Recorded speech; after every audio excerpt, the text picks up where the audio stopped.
Esse vídeo tem o objetivo de definir cálculo pericial.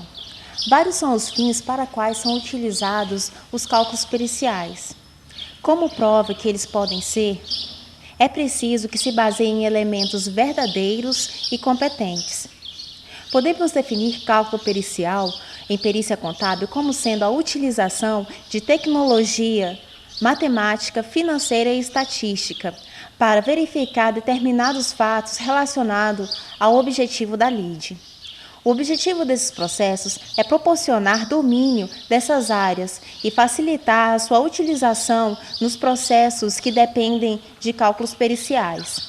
Podemos citar alguns exemplos em que o perito faz uso do cálculo pericial, quando há o entendimento que eles foram feitos de maneira incorreta.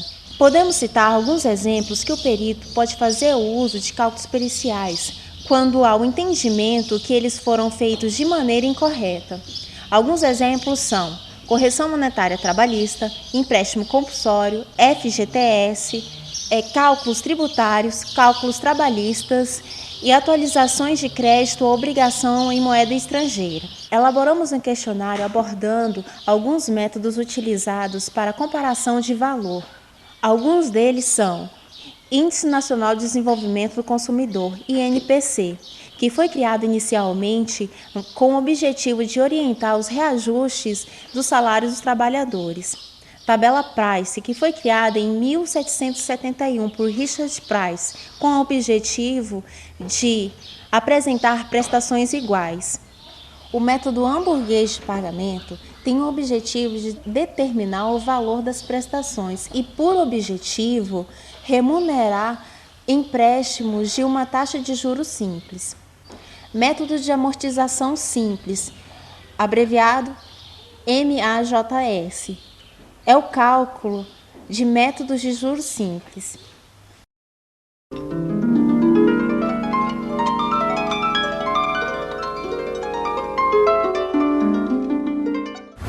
Perguntamos ao nosso entrevistado se ele teve dificuldades em encontrar literatura e informação na área de cálculo pericial, e a sua resposta foi afirmativa.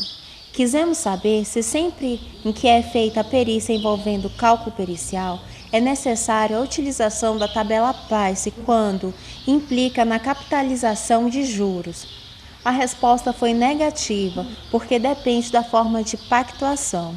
Para a terceira questão, procuramos saber qual a opinião em relação à determinação judicial que afasta o sistema Price, substituindo pelo método de amortização e juros simples, com as mesmas taxas de juros e atualizações monetárias, seja envolvida ao consumidor ou utilizada para quitar prestações vencidas, afastará o lucro arbitrário e comporá o equilíbrio econômico em relação ao consumo. Nosso respondente discorda dessa afirmação e diz que há outros critérios que refletem com clareza a precisão dos índices inflacionários.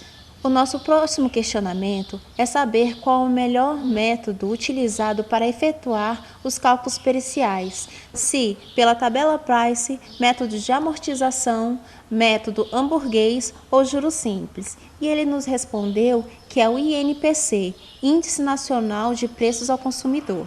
Nosso respondente concorda que a partir da pesquisa que fizemos ao livro Perícia Contábil em Matemática Financeira, do autor Reno Dalla, que somos um povo ávido a consumir e investir, e assim assumirmos endividamentos acima do razoável, gerando de nossa parte atrasos em nossos pagamentos, e que nosso sistema legal é um emaranhado e a justiça é muito lenta para quem necessita receber.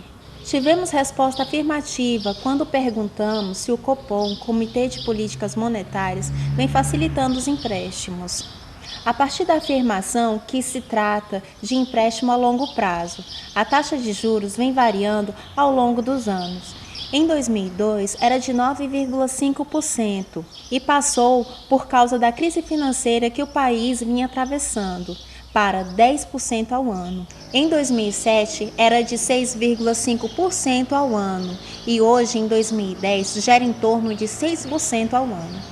Sua resposta também foi afirmativa quando abordamos sobre a taxa referencial como índice de correlação monetária, que induz a erro. Nas atualizações tanto no saldo devedor como no índice de recuperação do poder aquisitivo da moeda e que implica em índice de juros. Ele também concorda que na maioria dos contratos do sistema financeiro de habitação é possível visualizar cláusulas abusivas, excessos de juros e cláusulas nulas. Nessa última questão, pedimos a opinião do nosso respondente no que diz respeito ao recurso que o banco capta do FGTS para financiar a casa própria e o próprio trabalhador, partindo do princípio que por essa intermediação financeira o banco pode estar praticando um lucro de até 9% ou mais, obtido pela diferença entre os juros credenciados de 3% ao titular da conta do FGTS e os recebidos pelo financiamento da casa, geralmente de 12%. Nosso entrevistado concorda que seria um contrassenso esse excesso de taxa de juros, visando o lucro do banco e não a capitalização.